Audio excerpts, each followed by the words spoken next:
The champagne flute shattered in Derek's hand the moment I walked through those ballroom doors. And honestly, that sound was more beautiful than our wedding march had ever been. My name is Victoria Chen Morrison, and for 8 years, I believed my husband when he said I was his whole world, that our love story was something out of a fairy tale, that he was building our empire together. Where are you watching from? Let me know in the comments below. If something like this has happened to you, share your experience in the comments, because trust me, you're not alone in this. Before we continue, please hit that like button. It really helps share these important stories that need to be told. And subscribe if you want to hear more stories of justice being served. Because, oh, did justice get served? But what he didn't know was that my supposedly dead billionaire father had been watching from his limo outside our Manhattan penthouse on that snowy Christmas Eve when Derek threw me out like garbage, claiming I was worthless and would die on the streets. December 24th, 8:47 p.m. I'll never forget that timestamp because it's burned into my memory like a brand. The moment my entire world shattered and rebuilt itself in ways I never imagined possible. I had been in our kitchen all day, preparing Christmas dinner for 20 guests, my hands covered in flour from the homemade pasta, the smell of rosemary and garlic filling our Upper East Side penthouse that I'd spent 3 days decorating with fresh pine garlands and twinkling lights. The Waterford crystal was polished, the sterling silver gleamed, and I'd even managed to track down those special wines Derek loved from that vineyard in Bordeaux we'd visited on our 5th anniversary. That's when I heard his key in the lock, and I smiled, ready to show him how perfectly I'd arranged everything, how I'd even remembered to use his mother's china pattern, even though she'd never liked me. "Darling, you're home early," I called out, wiping my hands on my apron, the one he'd bought me in Paris, with World's Best Wife, embroidered in French. But he wasn't alone, and the woman on his arm wasn't his mother or sister, or any of the guests we'd invited. She was wearing a skin-tight red dress that probably cost more than most people's rent, her bleached blonde hair cascading over her shoulders, and she couldn't have been older than 24. "Pack your things and get out," Derek said, his voice cold as the December wind rattling our windows. "Brittany's moving in tonight." I actually laughed at first, thinking this was some kind of sick joke, maybe a prank for our guests, but his face remained stone-cold serious. "Derek, what are you talking about? Our guests will be here in an hour. Dinner is—" He cut me off with a wave of his hand, that same hand that had slipped a 3-carat diamond onto my finger 8 years ago. "You're nothing without me, Victoria. A failed wife who couldn't even give me children, who let herself go, who thinks charity committees and book clubs make her important." The words hit like physical blows, each one calculated to wound. "I've been supporting your pathetic existence for years, and I'm done. You have 10 minutes to pack what you can carry, and then you're gone." Brittany giggled, actually giggled, as she ran her manicured nails down his chest. "Baby, can we redecorate tomorrow? This place is so old lady." That's when I noticed she was already wearing my mother's emerald bracelet. The one Derek had told me was at the jeweler's being cleaned. "That's mine," I said, my voice shaking, and Derek rolled his eyes. "Nothing here is yours. I paid for everything. You came into this marriage with nothing, and you'll leave with nothing. Should have read the fine print on that prenup, sweetheart." But I had read it, every line, and I knew it said the opposite. Infidelity would cost him everything. "Derek, please, let's talk about this privately," I tried, noticing our doorman, George, watching from the hallway with wide eyes. "There's nothing to discuss. You're a failure as a wife, a failure as a woman, and you'll die on the streets where you belong. No one will take you in. You're 32, past your prime, with no career, no money, and no future. Can you believe he said that? Let me know in the comments if you've ever been told you're worthless by someone who promised to love you forever. The cruelest part was how calmly he said it, like he was discussing the weather, while our wedding photo sat on the mantel behind him. You have 5 minutes now, he said, checking his Rolex, the one I'd given him for our anniversary. I stood there frozen, my mind unable to process what was happening, until Brittany walked over to our Christmas tree and knocked off the ornament my grandmother had given us, the one that had been in my family for 60 years. It shattered on our marble floor, and that sound somehow snapped me back to reality. I walked to our bedroom in a daze, grabbed my purse and coat, and shoved a few items into an overnight bag while Derek stood in the doorway, making sure I didn't take anything valuable. The snow was coming down hard as I stumbled out onto Fifth Avenue, my mind reeling, my body shaking from more than just the cold. Our guests would be arriving any moment to find me gone, and that woman in my place, eating the dinner I'd prepared, sitting in my chair, laughing at my humiliation. That's when the black limousine pulled up beside me, its door opening to reveal a ghost. "Hello, darling," my father said, very much alive despite the funeral I'd attended 2 years ago, despite the tears I'd shed at his grave every Sunday since. Richard Chen sat there in his perfectly tailored suit, looking exactly as he had the day he'd supposedly died in that plane crash, except for the sadness in his eyes as he watched me standing there in the snow, cast out like trash. "Daddy," I whispered, sure I was hallucinating from the shock. "Get in, Victoria. We have much to discuss, and your husband has finally shown his true character." 2 weeks before that Christmas Eve disaster, I'd started noticing things that didn't add up. Little inconsistencies that Derek would explain away with that charming smile of his. "Working late again?" I'd asked when he came home at 2 a.m., smelling like perfume that wasn't mine. "You know how these pharmaceutical conferences are, baby. Schmoozing with doctors, making connections. It's all for us, for our future." He'd kiss my forehead, and I'd feel guilty for doubting him, for being the paranoid wife he'd started calling me. The missing money from our joint account? Investment opportunities you wouldn't understand, sweetheart. That's why I handle our finances. The receipt for diamond earrings I'd never received? For your Christmas present, obviously. Way to ruin the surprise. Each lie was delivered with such conviction that I'd begun to doubt my own sanity, started wondering if maybe I was becoming the dramatic, hysterical woman he'd begun describing to our friends. What would you have done at this point? Would you have trusted your instincts or believed the man you'd loved for nearly a decade? My father's limousine was warm, impossibly warm, after the frozen hell of the street, and he handed me a glass of cognac as the driver pulled away from the curb. "I've been watching him for 2 years," my father said quietly, "ever since I staged my death." The words didn't make sense. Nothing made sense anymore. "You faked your death?" He nodded, his expression grim. "I had enemies in business, yes, but more importantly, I needed to see who in my life was genuine. Who would mourn me, who would celebrate, and most crucially, how the man my daughter married would treat her when he thought my billions were gone forever."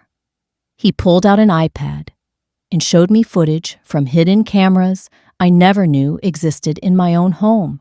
There was Derek, the day after my father's funeral, on the phone with someone, laughing. "The old bastard finally kicked it. Victoria's a mess, but at least we don't have to pretend to like him anymore. Plus, she'll inherit everything eventually, and then we'll really be set."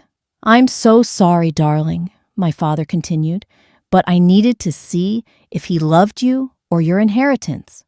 When the will was read and you received only a modest trust fund because the bulk of the estate was donated to charity, his true colors began to show. I watched footage of Derek ranting to Brittany. Apparently they'd been together for over a year, about how he'd been screwed over by my father's will, how he was stuck with me now that I was worthless. The timestamp showed this was 3 months ago, while he was supposedly at a medical conference in Miami.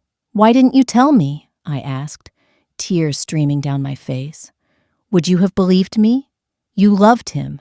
You would have confronted him, and he would have convinced you I was lying, driven a wedge between us. No!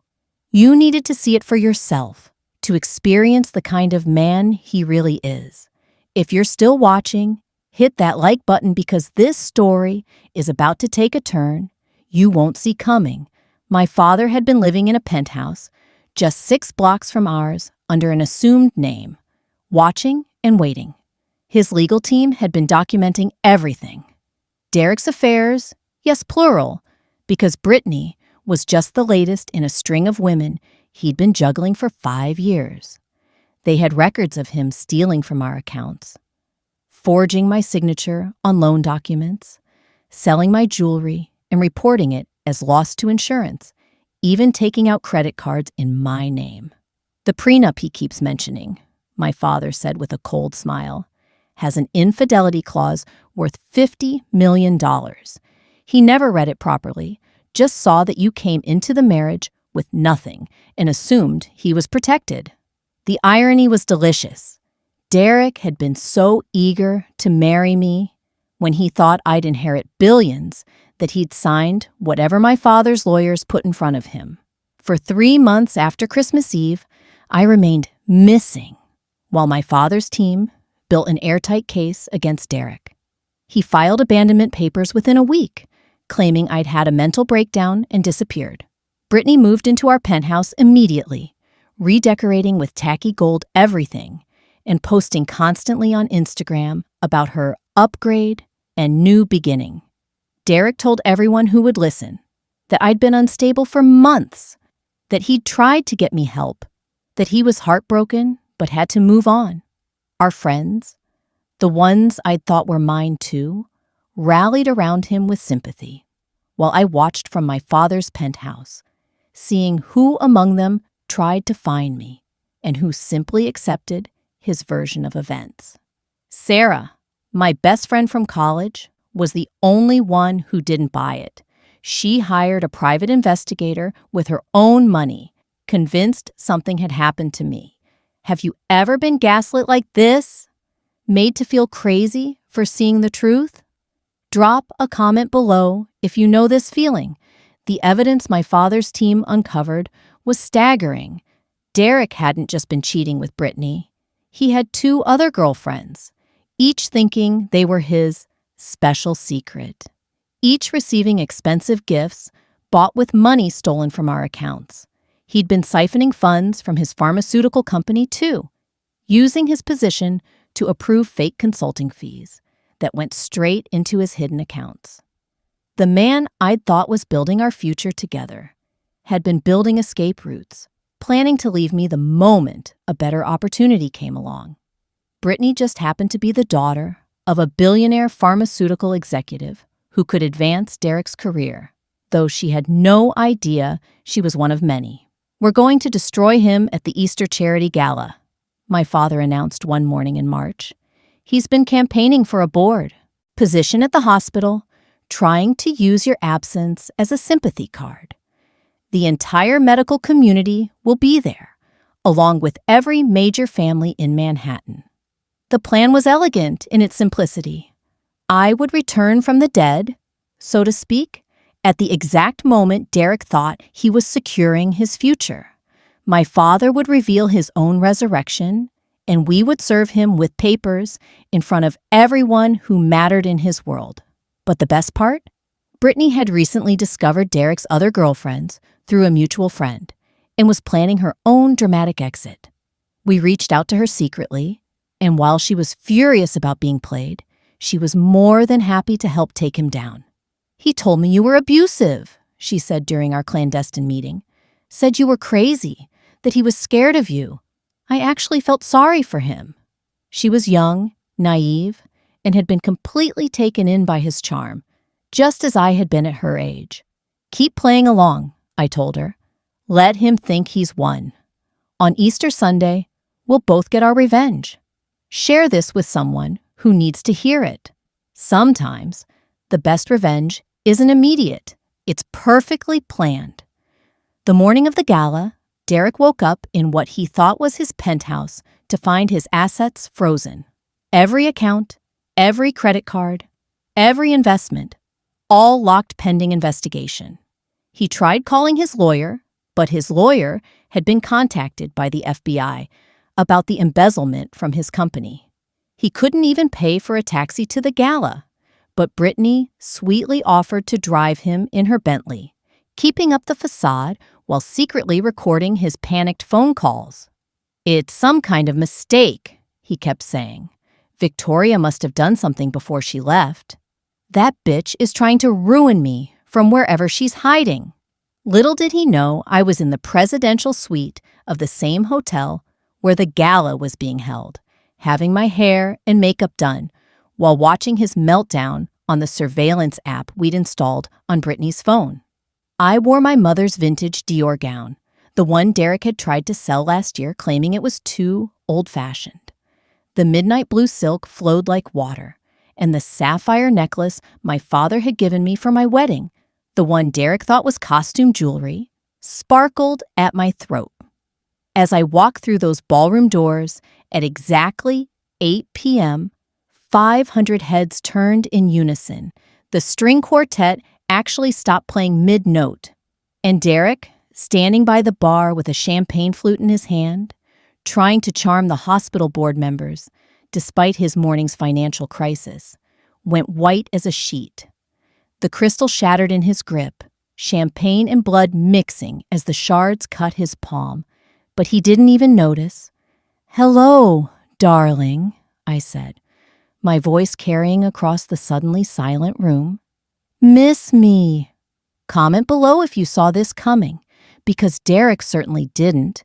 Brittany chose that moment to make her entrance from the other side of the ballroom, but not alone.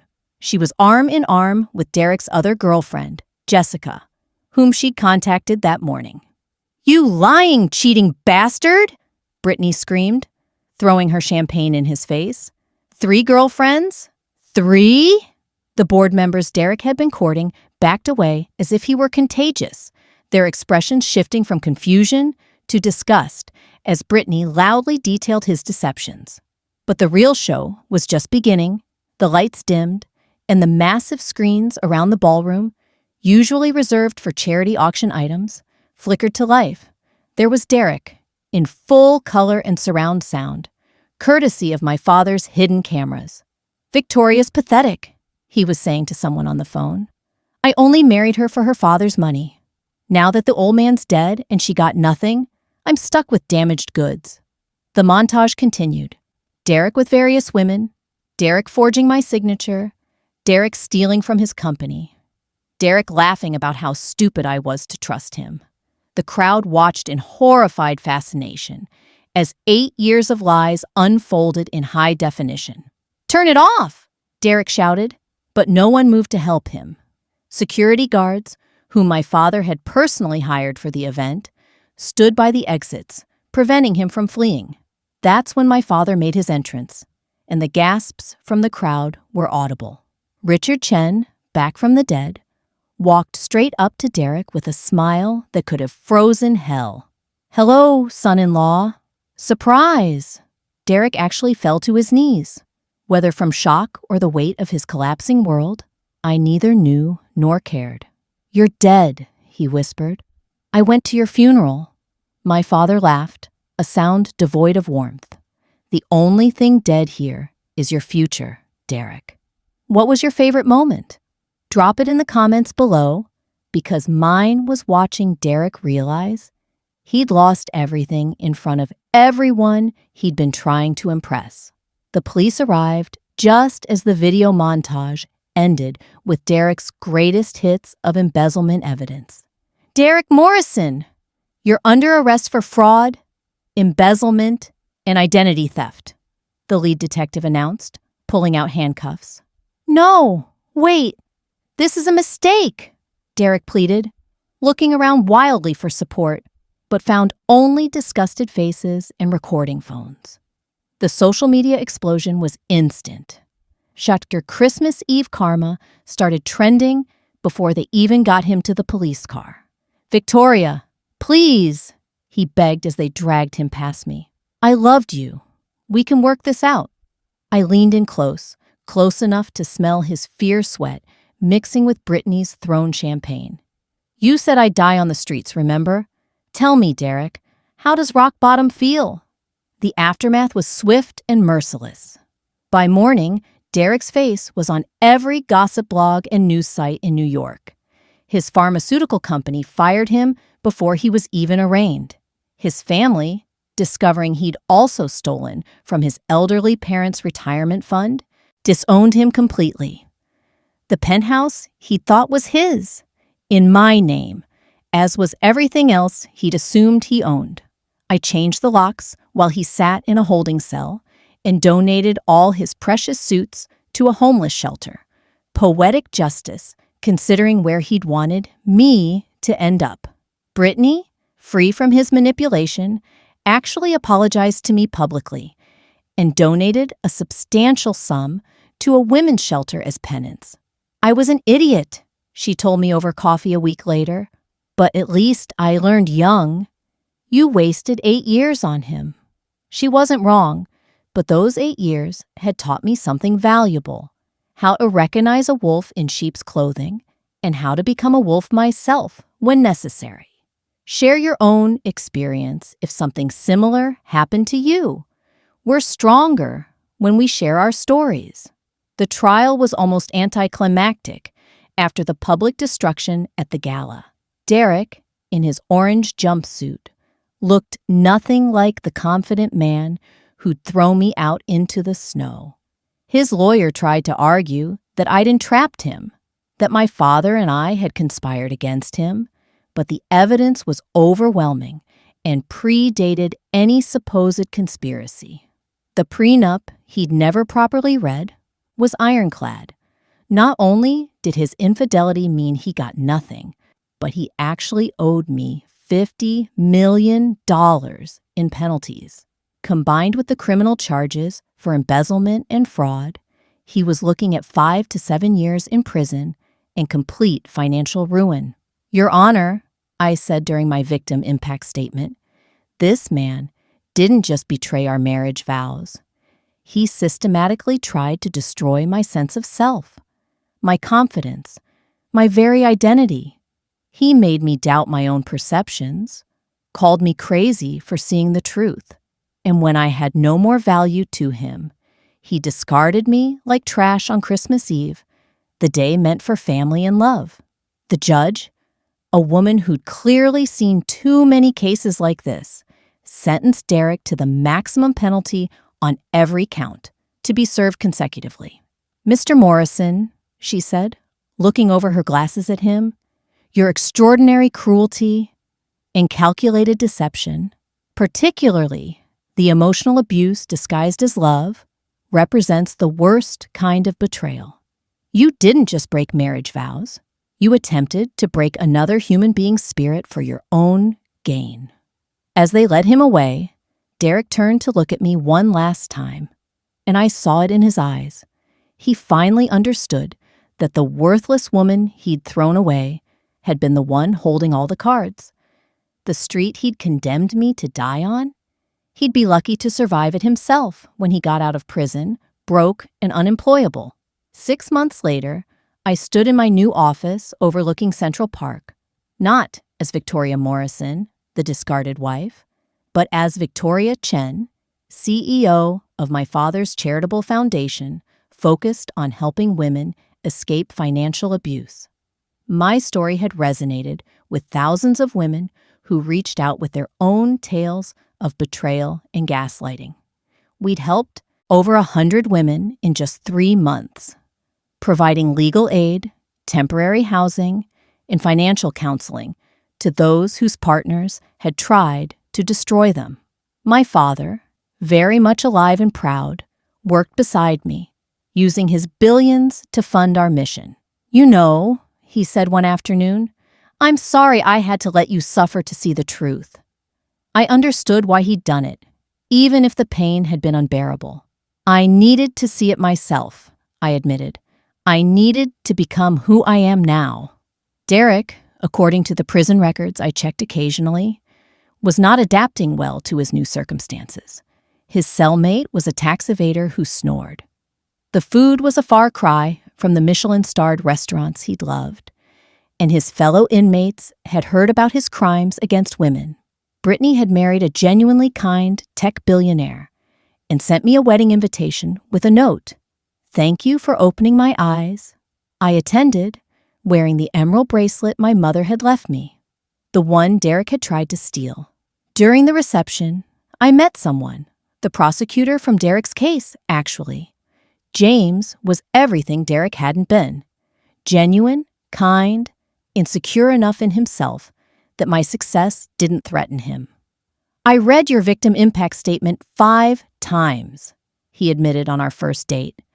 "It was one of the most eloquent descriptions of emotional abuse I've ever encountered." We took things slow, but for the first time in years, I felt like I could trust again. "Remember, you deserve someone who chooses you every single day, not someone who sees you as an option or an asset." The Christmas Eve when Derek threw me out was supposed to be my ending, but it became my beginning. The man who said I was worthless and would die on the streets, he's in a federal prison cell, worth less than nothing, while I'm worth more than I ever was as his wife. Not just financially, but in every way that matters. My father's billions, they were always going to be mine. He just wanted to test Derek's character when he thought they were gone. The prenup Derek never read properly? My father's lawyers had crafted it specifically to protect me, knowing that a man who marries for money might one day show his true colors.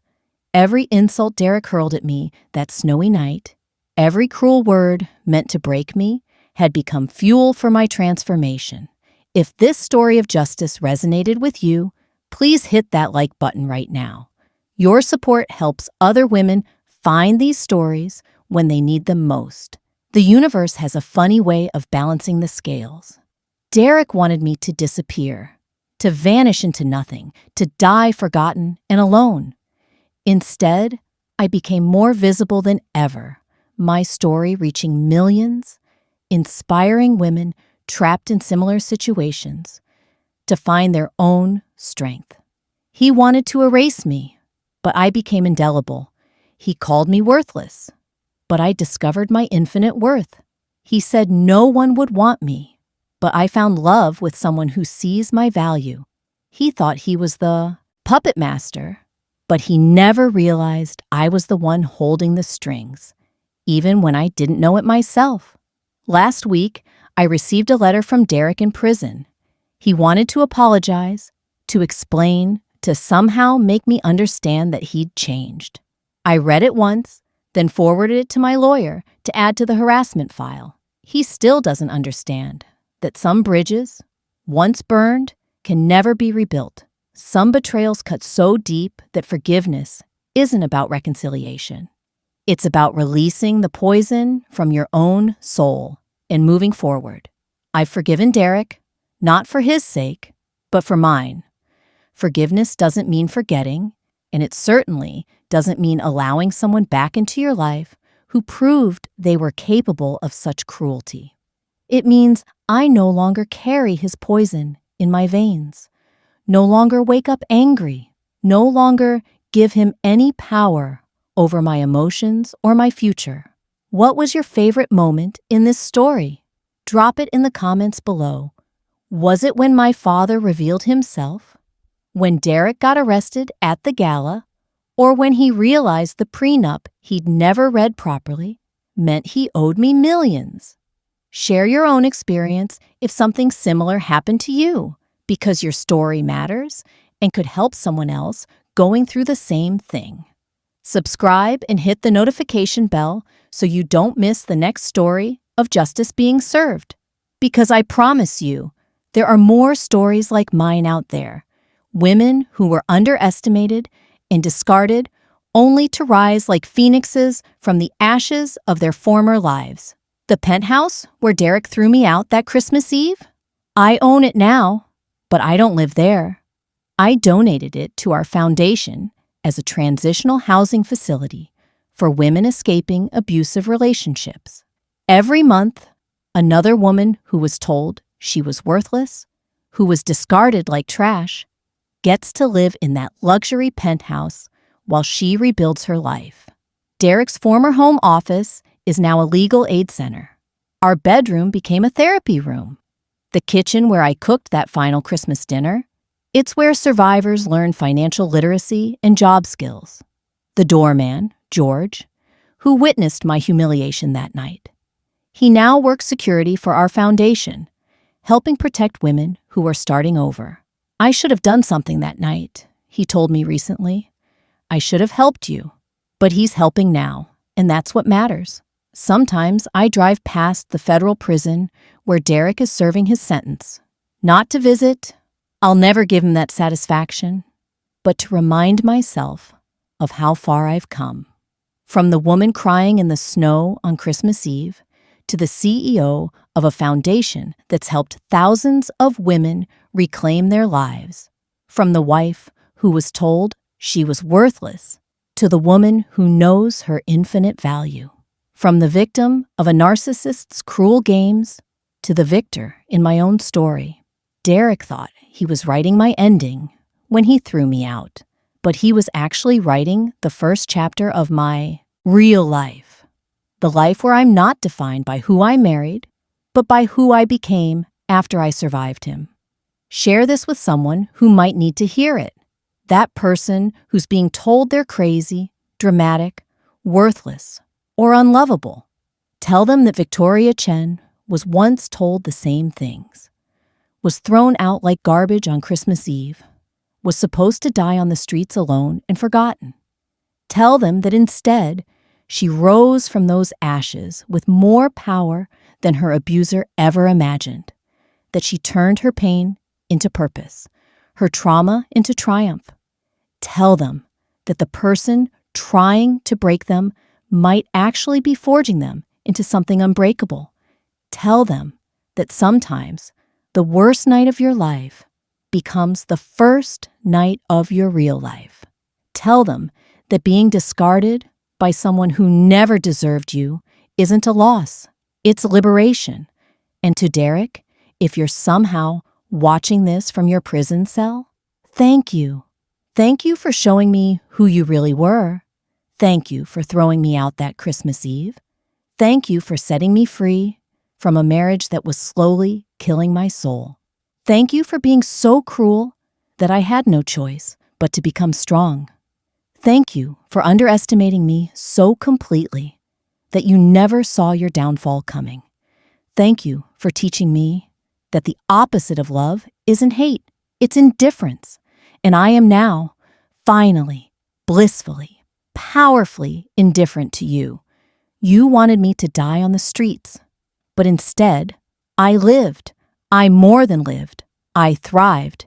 And you're the one who died that Christmas Eve, Derek. Your life as you knew it, your future as you planned it, your identity as you crafted it, all dead. The only difference is you're still breathing through your death, serving 5 to 7 years of it in a federal cell. To everyone watching, remember, you deserve someone who sees your worth even when you can't see it yourself. You deserve someone who builds you up instead of tearing you down. You deserve someone who chooses you not for what you have or what you can give them, but for who you are. You deserve truth, not gaslighting, love, not manipulation, partnership, not control. If you're in a situation where you're being told you're worthless, where you're being emotionally, financially, or physically abused, please know that there is help available. Reach out to local resources.